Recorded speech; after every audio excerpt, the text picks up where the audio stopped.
Prime Minister Narendra Modi on Friday said 10 crore rural households of the country have been connected to pipe clean water facility. He was addressing the Har Ghar Jal Utsav in Panaji under Jal Jeevan Mission via video message.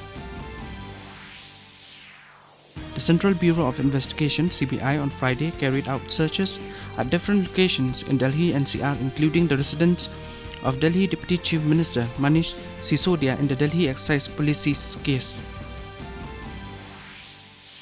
The state government on Thursday decided to again start issuing challenge for export of limestone outside Meghalaya.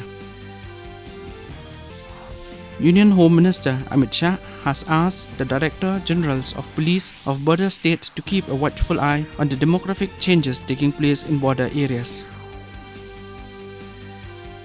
The Employees State Insurance (ESI) will work to expand services in all 744 districts of the country by December this year.